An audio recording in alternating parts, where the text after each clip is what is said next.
Hey, welcome to Film Fanatics, three film geeks discussing movies both new and old. My name is Dan. My name is Justin. And I'm Joe.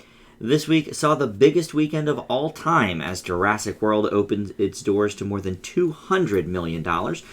Justin, tell us about Jurassic World. Several years after the events of the 1992 film that started it all, Jurassic World has become a full-fledged theme park with people all over setting off to visit it, overseen by Claire, played by Bryce Dallas Howard, eager to sate her audience's hunger for new and exciting attractions.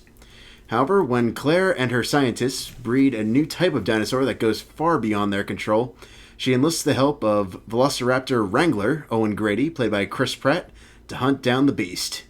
The Jurassic Park franchise has always been able to be viewed as both an escapist sci-fi dinosaur thriller or as a harsh commentary on consumerism, cough cough Disney.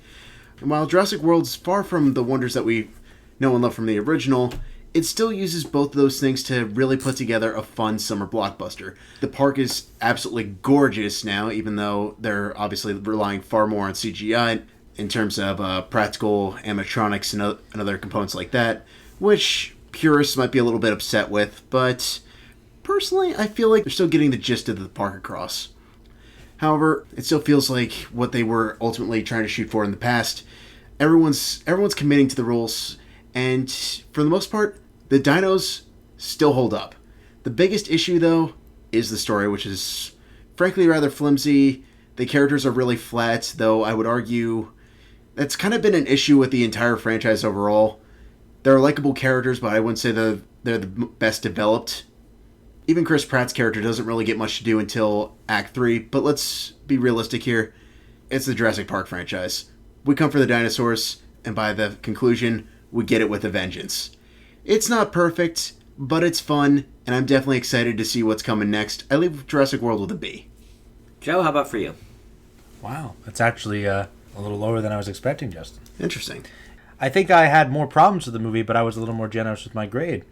Well, as you mentioned, Justin, I think that, purists might not really like the reliance on too much CGI. I've always kind of disliked that. I just think there's too much of it. I would say this. I felt like the movie did a good job on kind of relying on nostalgia and dropping a lot of hints to kind of make you relive the experience of going back to Jurassic Park. And I think that it paid homage to that, and it was definitely made in the spirit of the original film, which I thought worked, but I think it relied a little too heavily on that at times. I felt like it was constant, and it just kept making me thinking, I kind of wish I was watching Jurassic Park again, and I thought it sort of detracted from the actual movie itself. Now, in regards to the characters, Justin, I actually liked some of them. I agree they might not have been the best developed, but they were fairly likable for the most part. My biggest issue, though, besides the fact that they overused the CGI with the dinosaurs, is the fact that the story was really, really flimsy. Like, I know it's a cheesy blockbuster, but there were moments where, like there's one moment towards the end of the movie which is supposed to kind of encapsulate everything and be really awesome, and I just kept thinking about the person running and what she was wearing, which they actually acknowledged early. I'm like, things like that kept bothering me. Like, it just didn't make any logical sense. Yeah, I was glad they pointed that out, though, at least. They pointed out, which I was glad about, but the thing is they didn't fix it. And then there was that big moment. I'm like, it's this big epic moment, and I'm just thinking, well, that shouldn't be happening. I know it's supposed to be cool, and I know you should probably check your inhibitions at the door. I don't think it's as good as the original movie, but I'm not trying to compare it. I think it's a pretty fun summer blockbuster as well. Don't think too much about it. Just enjoy the action. It's not bad. I leave it with a B+. Okay. Well, for me, I saw this not only in 3D, but in the IMAX 3D. Oh. And we were a bit late arrivals to the party, so we were sitting in the second row, me and my brother and my nephew. So we were really, super immersed, which was a little bit of a distraction because I had to actually keep kind of moving my head back and forth to see everything. But I think Chris Pratt is fantastic, just in general, but also in this movie. He easily makes the movie better. Not to compare him to Sam Neill, but Sam Neill's great. But I think Chris Pratt is a little more lively, perhaps. Yeah. I don't agree, Justin, that he really doesn't get to show us anything until, towards the end of the movie. I think he's pretty good throughout. I mean, his scenes with the Raptors early on, when he saves that guy, that was pretty cool. So I think he does, what he needs to do. I do think the dinosaurs look great. Are they a little CGI heavy? Yes, but it's 2015. I don't think we expected anything less than that. I think the plot's okay. I agree that it's maybe a little flimsy, but for me the bigger issue was it's basically the same plot as the first movie. I mean, in the first movie they're setting up the park. Here it's an established park, but still there's two little kids involved. Honestly, there's it's the same movie just on a it's bigger budget. Generally, Less conspiracy. More people to kill. Like, I mean, really, Pretty much, I was yeah. thinking the same thing, Dan. It's literally almost It's exactly pretty the much the same plot. But what makes it not a reboot is the little nods To the original. that they had to the original. Jake Johnson wearing the Jurassic Park shirt, them going in and finding the old glasses. Oh, yeah. Like, I thought that was cool because it was sort of acknowledging, okay, we're not trying to remake this movie, although you kind of are because it's the same movie. basic plot. But Let me ask you guys about it's a little that. different. I don't want to interject with your review, Dan, but It's fine. I just was curious because I liked those callbacks and those Easter eggs. But didn't you guys think there was a little too much of that? Like, I felt like it was every 5 minutes there's a line, there's a scene, there's a reference. I thought okay it was with it. actually, I thought it was like just enough. I thought it was too I didn't much. think it was overkill. I think a couple references are enough. Okay. I think it sabotaged the movie a I little thought bit. there were only really a couple of main references. I was going to say, I mean, for maybe diehards, yes, there's probably more than a handful. Maybe that's what affected me. Maybe I saw a lot Is that of an little inaccurate things. statement, Joe? No, it's not. I just thought there were a lot of little things, and there were some subtle things you might not pick up on, but they even look little lines here and there. I mean, they were all over the place. I mean, I've only seen the original 3 or 4 times, I guess. Well, I saw it like Probably same. 30 Many or in the something, 90s. so, I did see it, when they re-released it in 3D like 3 years ago or whatever. 2-3 So years ago, yeah. I've seen it kind of recently. But the other thing about really all of these movies, well, not the first one, but all of the sequels and then this one is, why do they keep opening this park of murderous dinosaurs? It seems kind of silly, but then you think about it, and everybody sort of does have their own little motivation. Like B.D. Wong always great, yeah. wants to be the first to the scene. He makes the claim that, if I don't sort of genetically enhance these dinosaurs, somebody else will, and they'll get the credit, Well, to offer explanation to that, this one's supposed to be a direct sequel to the first Jurassic Park. Lost World and Jurassic Park 3 are considered non-canon in this continuity. Which, to be fair, you could easily leave them canon because it's not like they directly say these movies didn't happen and there is no other island. They just don't talk about it. That's true. So, I mean, it's like... I don't know. I didn't pick up that they didn't exist. I just thought... No, they okay, just don't talk whatever. about it, Well, that's fine. They're not great movies. Yeah. Explanation 2 is in Jurassic Park, the park hadn't opened yet, so...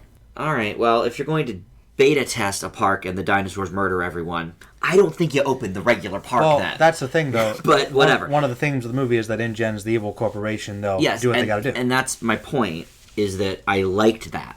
That everyone had their own motivation for keeping this park open, even though it seems kind of silly to bring all the murdering dinosaurs out, for people to look at on a remote island. B.D. Wong had the thing. The guy from Life of Pi was obviously just trying to make money and fly helicopters.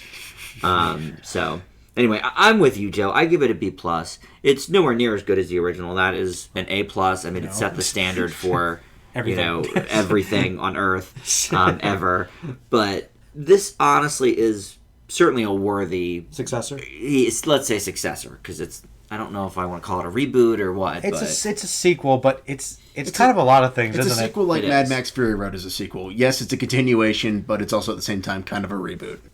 It's a reimagining. It injects new life into the franchise. I guess There you go. is what they'd say.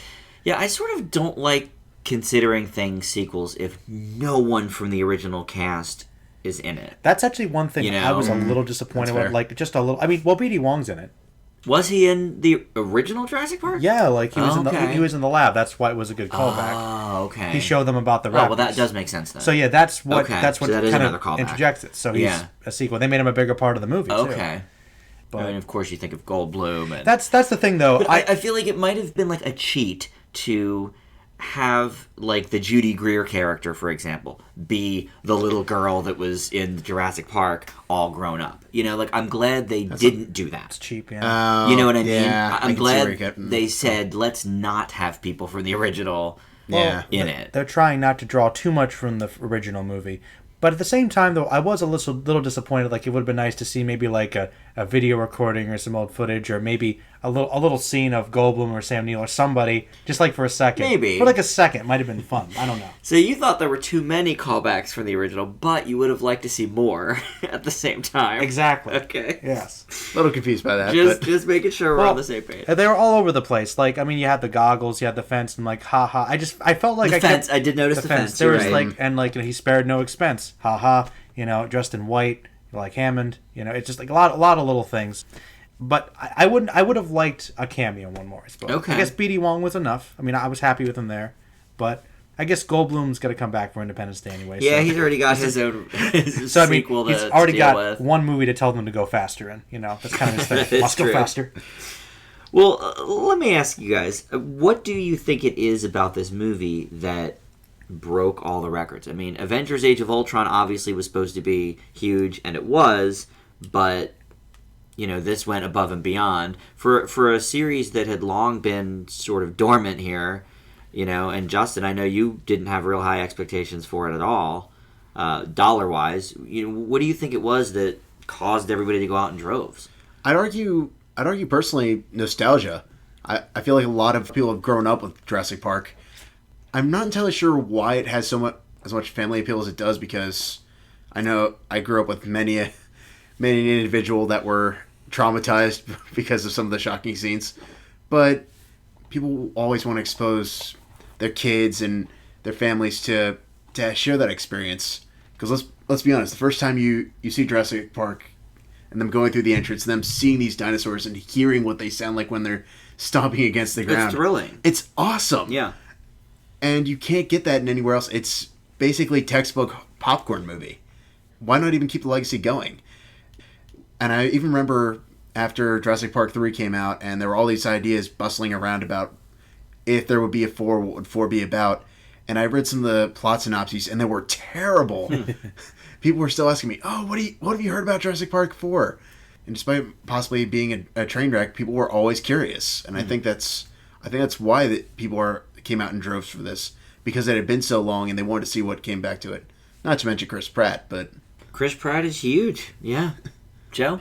I mean, Star-Lord's hard to deny. I mean, True. Chris Pratt is slowly turning into like one of the biggest stars ever right now. Yeah. But I pretty much agree with Justin. I think it's nostalgia. I think there's always been that anticipation. I mean, Jurassic Park is one of those movies that is kind of the best example of the wonder of movie magic in the more modern age. And I mean, there is just so much awesome memories from that. And I also think that in addition to that, they did have the 3D re-release to probably test it to see how well Jurassic Park did. True. And of course, people love Jurassic Park. People love dinosaurs. And you're right, Justin. A lot of people around our age that went to see it were traumatized by it.